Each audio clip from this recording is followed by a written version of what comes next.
नमस्कार, बहुत स्वागत है आप सभी का। आप मुझे न्यूज़ 18 के डिजिटल प्लेटफॉर्म पर देख रहे हैं। मैं हूं आपके साथ जया मिश्रा। हंगरी के संसदीय चुनाव के राष्ट्रवादी नेता विक्टर ऑर्बन को करारी शिकस्त का सामना करना पड़ा है।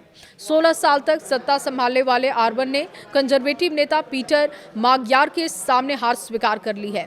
लगभग 67% वोटों की गिनती के बाद माग्यार की तिज्जा पार्टी को 199 सदस्यीय संसद में 137 सीटें मिलने का अनुमान है, जो कि 2/3 बहुमत से अधिक है।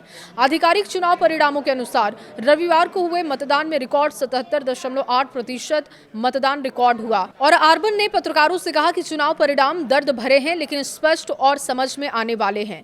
हमें सरकार बनाने की जिम्मेदारी और अवसर नहीं सौंपा गया। मैंने विजयी पार्टी को बधाई दे दी है।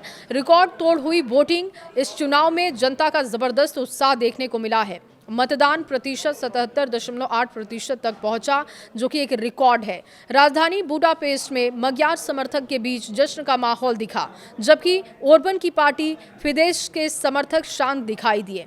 ये चुनाव पूरे यूरोप, अमेरिका में बारीकी से देखा जा रहा था। अमेरिकी राष्ट्रपति डोनाल्ड ट्रंप ने ऑर्बन का समर्थन किया, जिन्हें वो यूरोपीय संघ की नीतियों का विरोधी और इरेबल डेमोक्रेसी के समर्थक के रूप में देखते हैं। देखिए, ऑर्बन के रूसी राष्ट्रपति व्लादिमीर पुतिन से भी करीबी रिश्ते, जो कि हमेशा चर्चा में रहे। चुनाव से कुछ दिन पहले अमेरिकी उपराष्ट्रपति जेडी वेंस हंगरी पहुंचे थे। ऑर्बन के साथ उन्होंने रैली की। ट्रंप ने वादा किया था कि अगर ऑर्बन की पार्टी जीतती है तो अमेरिका अपनी आर्थिक ताकत हंगरी में लाएगा। magyar का उदय और वादे क्या हैं, अब ये भी समझिए। देखिए, 45 साल के पीटर magyar को हंगरी की राजनीति में नया चेहरा माना जा रहा है। महज 2 साल पहले सक्रिय राजनीति में आए थे और magyar ने भ्रष्टाचार के खिलाफ काफी लड़ाई लड़ी है। बेहतर सार्वजनिक सेवाओं का वादा कर जनता का भरोसा जीत लिया। सोशल मीडिया पर बताया कि ऑर्बन ने उन्हें फोन पर जीत की बधाई दी है।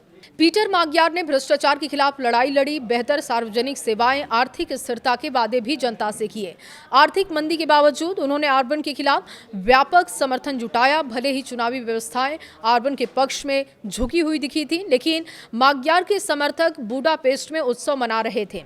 ऑर्बन ने हंगरी को इलेबल डेमोक्रेसी का मॉडल तैयार किया था। उन्होंने ब्रसेल्स के साथ नियम कानून, यूक्रेन युद्ध, अन्य मुद्दों पर बार बार टकराव भी उनका दिखाई देता है।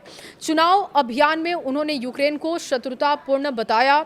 नकली सिविल सोसाइटी संगठनों, पत्रकारों, जजों और राजनेताओं के खिलाफ सख्त कार्रवाई का वादा किया। उन्होंने मतदान के बाद कहा कि यूरोप में बड़ी संकट आने वाली है, लेकिन हंगरी के पास अमेरिका, चीन, रूस और तुर्की दुनिया में कोई दोस्त है। ये परिणाम हंगरी के 95 लाख लोगों के लिए ऐतिहासिक माना जा रहा है।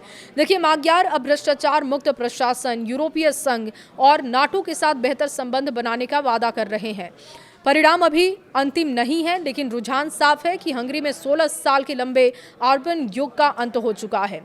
पीटर magyar के नेतृत्व में नया अध्याय शुरू होने जा रहा है।